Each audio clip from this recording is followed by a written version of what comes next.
Welcome, multiversers, to another episode of the Lunch Table Podcast, brought to you by Anchor, where we guide you through other universes and give you our thoughts on your favorite TV shows and movies.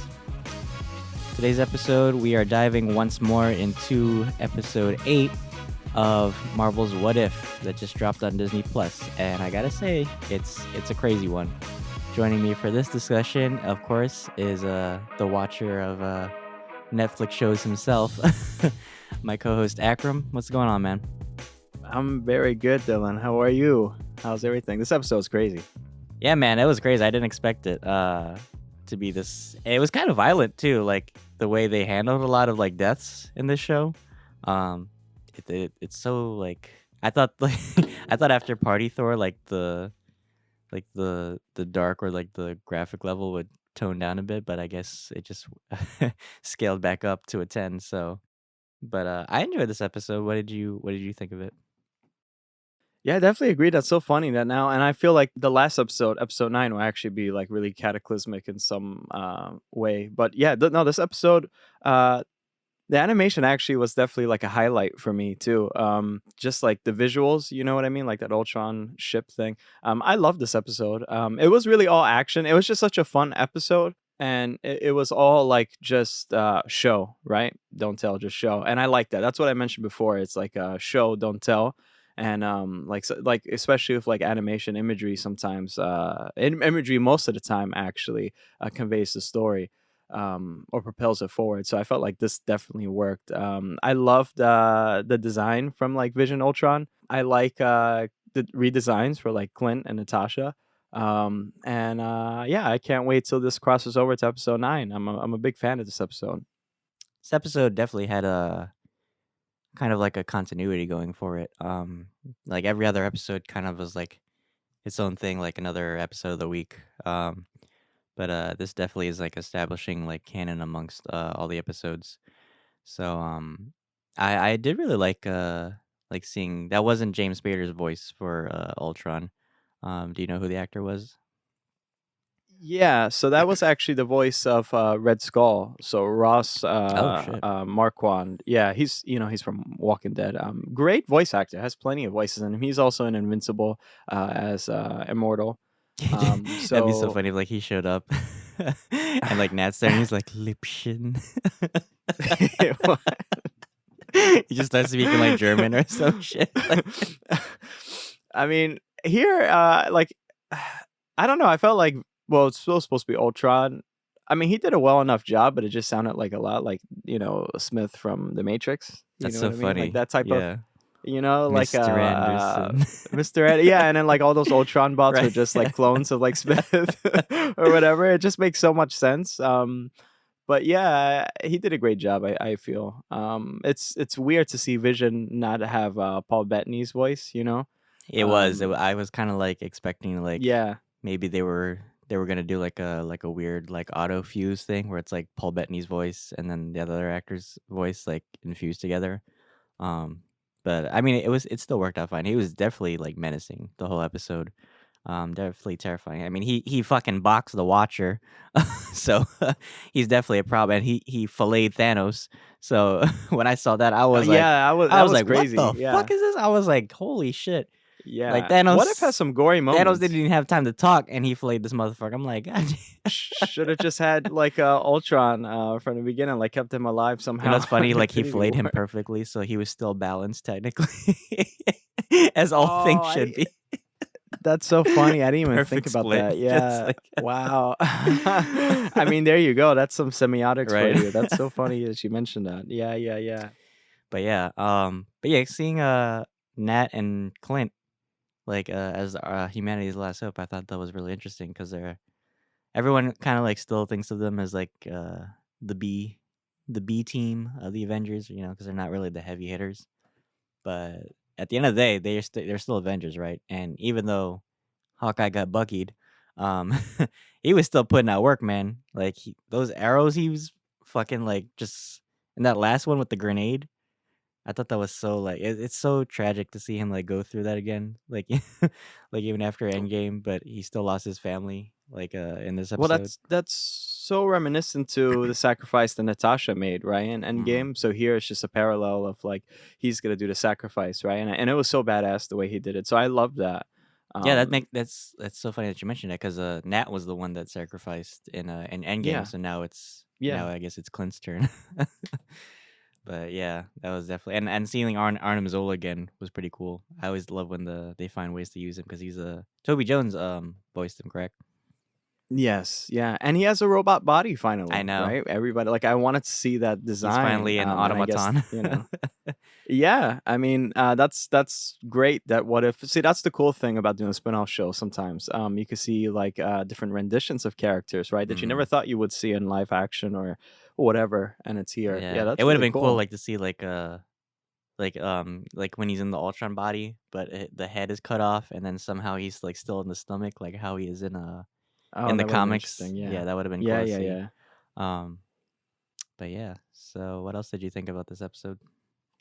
I just, like, um I like that they keep giving credit to Captain Marvel too, because Captain Marvel, I mean, her movie and in Endgame, we seen how strong she is of an Avenger. But like, really, in episode 7 and episode 8, she like really got time to shine. It went like full Dragon Ball Z, like they just went through a planet, right? Right. And fighting at the core. It was so, and that like Ultron armor must be super strong as well, just to handle the heat of like a Well, he's core of a also planet. infused But with it's the like, Infinity Stones too, yeah, so I guess he right, can handle it. exactly.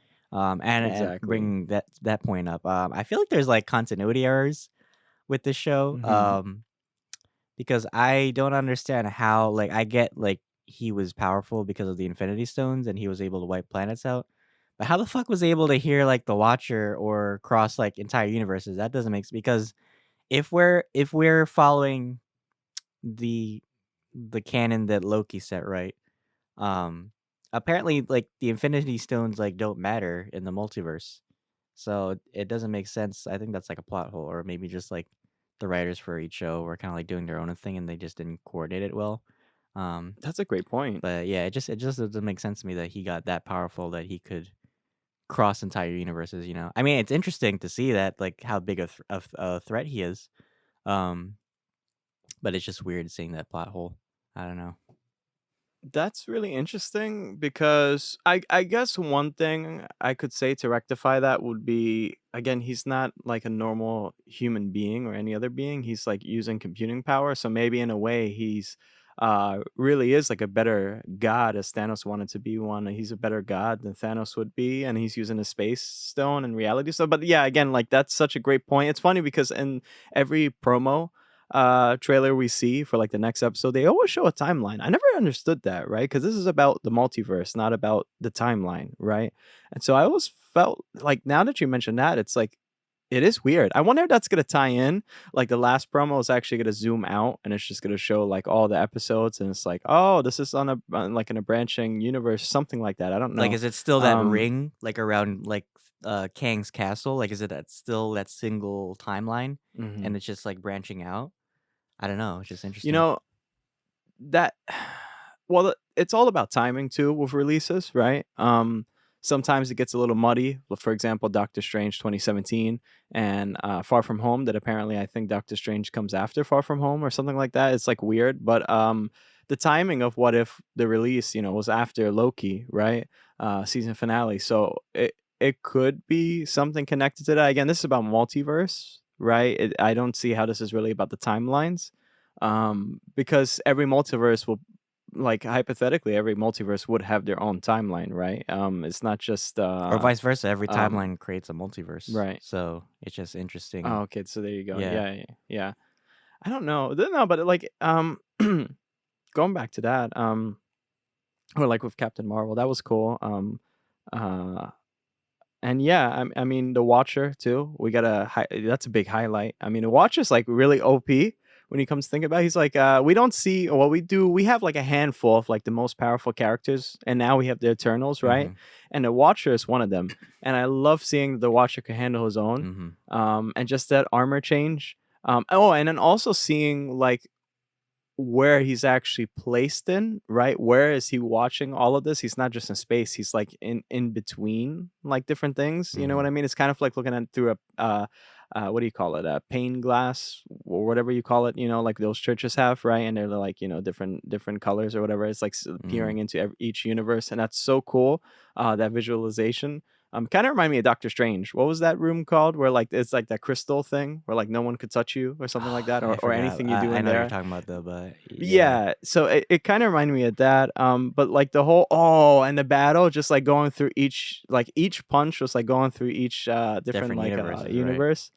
That was so cool because I love like I want to see someone because I don't know unless if I took a really long time to like get into it, but I'm not gonna get into it. But I wonder if every universe they went into had like some purpose, like why that specific one, right? For the creators to like show off something. Because I like to me they were all unrecognizable except Wakanda. There was like some futuristic thing that kind of reminded me of like No There Man's was like Sky or Destiny or one scene something. with like New York, and it was like Steve Rogers was like in Times Square. That was so cool. Yeah, he Yeah. was being president. So he Oh, was really? yeah, that was the inauguration. Yeah, yeah, Oh yeah. shit, So he that was would have been cool to yeah, see. that's Yeah. cool. Yeah, yeah, yeah. I think he was president, I believe, at one point in time in the comics. So I think that that's a cool callback to that. But actually, it would have been cool to see like which I thought would have been pretty neat if they actually went into one of the universes from the actual comics, right? So it's the comics Yeah. universe, Right. and like they kind of tied that in or something like that, and you kind of see like that's the inspiration, right? Like Earth something. Um, but yeah, I Or mean, like we could have like seen again, like a see. This is why I wish like it would have been like Star Wars Visions, because we could have like seen different animation styles. We could have seen like a universe set in like that art style of like the 80s or the 90s, right? Maybe like it's like a, I don't know, for example, like Spider-Man, like the Clone Saga or something. Like we could see that, or like Captain America, um, when he's like rediscovering Bucky or something like that.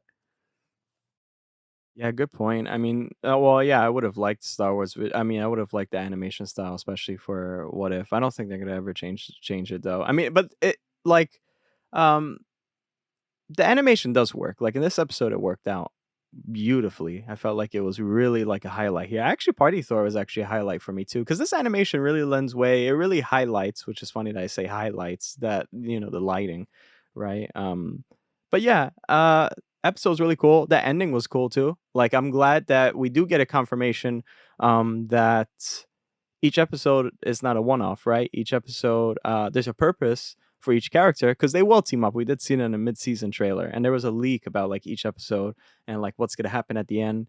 Not exactly, but like they will team up, right? Which is funny too because we were talking last episode, and we were saying that this episode would be the Gamora and Tony Oh, that's Stark, and right. that's what I was Yeah. like. Yeah, I was like reading reports about that online. I don't know if that was like changed on the fly. I have no clue. Could that probably not? But that's like really weird because everybody online was like saying So that, she has and to I be was the like last researching episode it. then, because if we're not seeing her No, the this, last yeah. episode is the season finale. It's them teaming up because that's what we have to see them all teaming up, right? Unless they save it for season two, where it's like it's Gamora and Tony, and then all of a sudden Ultron pops up just like in Party Thor, and they kind of team up somehow. But I Mm, felt like that's a big pacing issue, right? That's a lot to cram into 30 yeah. minutes. So they have to be like really careful. Like I would have imagined that the last episode would actually be like this episode where it's all fighting, right? So and they have like that's the thing with every Avengers movie, right? They need that father to go through, like just those pawns, you know what I mean? They need like plenty of pawns, right? Like the Ultron bots or the dog things from Endgame or Infinity War or whatever. So It still harkens back to the original Avengers, man, because Watcher, it there was an idea, like yeah. he's slowly building his own team. Like I feel like he's like playing Marvel Ultimate Alliance right now. Like he's trying to like he's trying to pick like his favorite characters to like go up against Ultron. But it's cool, like the idea of the Avengers, like no matter like what place and time or who's in the roster, right? It's still at the core of each team. It's still the Avengers, uh, trying to save the universe or the multiverse or the world, whatever it may be. Um, and then they technically are avenging everybody that just died. So Well, yeah, absolutely. Absolutely. And harkening back to everyone just teaming up together. Season 2 is confirmed. I don't know if a problem will be resolved here. I don't know if now the Watcher is, like you said, like building his own Marvel vs. Capcom team. Like I don't know if season 2 he will say, "Look, Ultron's too strong. We're gonna have to find a way to grab the strongest heroes in those particular universes, right? Or Um, villains too. or villains, right? So like I don't know what's gonna happen. I would imagine that it'll end in a cliffhanger because the timing, right? It'll be kind of weird to just have these like let's just throw in Peggy Carter here, randomly. It's Mhm. Unless like it I don't does get know. resolved and there's an even bigger threat, or it ties back to Kang somehow. That's interesting because yeah, that's interesting actually. You know what's funny is that out of again, like we mentioned this long time ago, like it's funny out of all movies, Kang is gonna be in Quantum Realm, right? Or Quantum Mania with Ant-Man, right? So I don't know if they're saving him. I know he should be the big bad. I'm pretty sure he will be the big bad of like phase 4. We're in phase 4, right? Yeah, Phase Phase 4. 4. Mhm. Yeah, I don't know. So many questions. And I hope that the pacing doesn't hinder the last episode, right? Mhm. Um, They better make the that's last that's my big episode like a concern. bit. If it's a finale, they should make it a little longer. Well, yeah, because it's kind of like an amalgamation of just the heroes coming together, right? And this mismatch of a team coming together finally, and it's cool, like what you just mentioned too.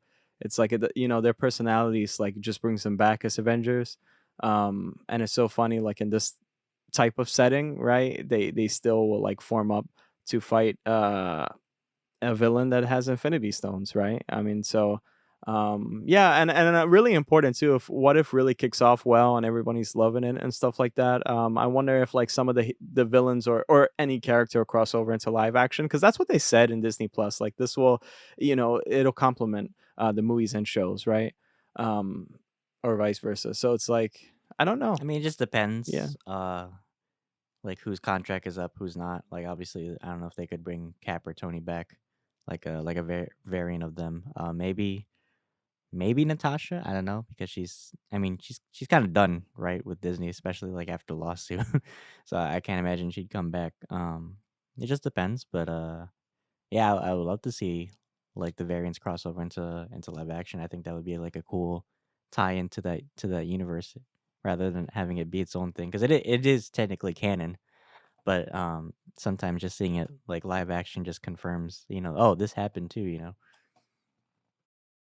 Yeah, like I'm wondering, like with Loki, that'll be interesting if we get more mention of What If, right? Or even the Watcher. And what's up with the Watcher? What's up with the Watcher? Not even into like. Well, I guess it wasn't the time yet to like introduce the Watcher here because he's introduced into What If. But I wonder what the Watcher thinks about Kang and stuff like that, like Well, that's why I Loki, said right? I hope like we get Yeah, like at the end like a tie into Kang, like what the fuck he's been up to. Like, is he just like chilling in his castle eating popcorn and shit, watching this shit on HBO Max go down yeah. or some shit? Like, like you mean to tell me like Kang was like the most powerful motherfucker of the multiverse? He even built like a whole like agency to control this shit, and you mean to tell me like he wasn't in any way involved in this? Like, I don't know. That's why like the plot hole was like kind of like weird for me. So I hope they rectify that. But yeah, it'd just be interesting to see. And I hope like in future episodes we do get new characters like Shang-Chi and For sure. yeah, like all the future whatever projects they're coming out with in phase 5, I assume. It would have For sure. And it's yeah, and the Eternals too, I just forgot. I was just gonna say that, Yeah, yeah. cuz I was wondering cuz the Watcher is only one celestial, right? Like he might be The powerful. Watcher isn't a Oh, celestial. he's not a celestial. No, no. Okay, because I was gonna say, like, I'm surprised, like, the judge from the Eternals wasn't involved, or there was one shot of, like, of Ultron too, where he kinda looked like Galactus when he was, like, eating that entire galaxy too. Oh, I know, I know. So that just made me think of Ultron. So I wonder, like, if they're gonna find a way to bring, not Ultron, I mean, Galactus. Excuse me. I wonder if they're gonna find a way to bring Galactus, into the MCU canon. So it'll just be interesting, like, what they do, and Eternity too. Well, that's the thing too, guys. Also, remember that we're getting that what's that thing called? The investors call or something like that, where they're revealing the cool logos. That's so Investors exciting, Day. man. Every time that's Yeah. yeah, that is so exciting. That's like one of my favorite events in a year. It's like that E3. Um, like maybe we're gonna get some more news on because I would imagine. Well, here's the thing: it's Fox, and then I think for yeah, well, for Fantastic Four, it's Fox as well. So I would imagine they would kind of make brief mention of X Men or even Fantastic Four because Galactus, like Silver Surfer and stuff like that. Because we need more info on Fantastic Four. I bet with you guys that we're gonna get like a casting announcement for like Fantastic Four, and then probably like we'll kind of know a little bit of like what it will be about. And maybe they'll announce something for season because as animation, I would imagine that it's uh faster to work on things, right? And animation wise. So I would imagine we will definitely get some more confirmations about what if season two. If this is a which I do really have a feeling it's going to end on a cliffhanger because pacing wise it has to be really restricted, really tight. It's going to be like almost like the first episode where it's like trying to show Peggy Carter evolve into Captain America. It's like we got to talk fast and we got to do this, you Yeah, I know. hope they don't like Um, rush it too much. I got a feeling. I really do got a feeling that they will. Because there's just so much. Because there's so much at stake. Again, like which is funny is if you look at the grand picture of things, right? It's like that episode, today's episode, was because okay, look, like the MCU has movies, right? And they're not like a lot of them are origin stories, but when it comes down to like an Avengers story, it should be like cataclysmic or something huge, right? But when you think about it, really the only thing that was like really more important that involved universes and like just different planets was like Thanos' story, Loki, and then also probably the one with Ultron, this one. So those are like the top three most important. So I can't imagine that they wouldn't end it in a cliffhanger if the pacing was really tight. And then it gives like a little bit of like leniency towards season two, like, oh well, we have this to still resolve. So but all at the same time now, like I told you earlier, like the Watcher, or like you said, the Watcher is gonna go and try to like recruit people at the end of each episode, like kind of watch them for a little bit and then show the story play out and then say, hey, come with me. Mhm. You know what I mean? So Well, I feel like yeah, really exciting there stuff. doesn't need to be like huge character development because we have already seen like for example like Doctor Strange like at the end of that episode,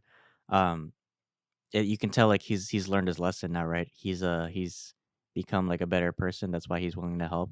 So a lot of these characters, no matter how broken they are, um, we've already like seen what they've gone through. So we kind of like don't need that exposition. It's just gonna be like about them coming together as a team to focus on like helping their universes, right? Well, yeah, for this specific season, yeah, but I mean like season two, like if Shang-Chi, if he wants to recruit Shang-Chi, Mm-hmm. we would see like what went different, you know what I mean? Like just flesh it out a little bit. Um, but yeah, here's to episode 9 coming next Wednesday. Really excited. We'll definitely do a review about that. So guys, don't sleep on And us, season and we're finale gonna overall, what we thought of it. yeah, we're gonna do a review of that in general. So definitely exciting And stuff. Stick with yep, us. sneak peek, guys. Just we got big things coming out soon. Little preview of our multiverse going on right now.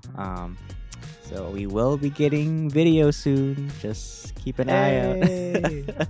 Finally, if you guys were bored of us now, Right. you could also be appalled by our ugly gray faces. No, If your don't ears run weren't away. bleeding from just our audio, now your eyeballs can scream from looking at us. I know we apologize to you guys, but we had to do this. I know that everyone loves video, I know. so So definitely, if you haven't subscribed to our YouTube channel, the Lunch Table Podcast, I know there's a billion of them, like the multiverse right now. yeah, I know. That's so funny looking at it. dude. Or the green logo with the two guys in the chair. That's us. Oh god. So definitely like us and follow us, and keep an eye out for future content coming because we got a lot of great stuff coming out by the end of this year. A lot of great movies, a lot of good TV shows coming out. So I'm excited to share this all with you live, so you can see our natural reactions to stuff. Yeah, events and stuff. It's gonna be so fun, man. I'm I excited. know. Well, that pretty much concludes our review episode for episode 8 of Marvel's What If. So stay tuned for next week's episode. And if you haven't already watched our previous review episodes, you can check them out on Spotify, Anchor, and YouTube. Still don't know what's going on with our Twitter right now. It's kind of like Don't ask, the don't tell. ugly child of our social media.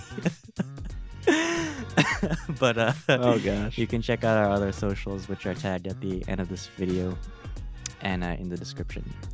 Until next time, guys, thanks for having lunch with us. See you guys.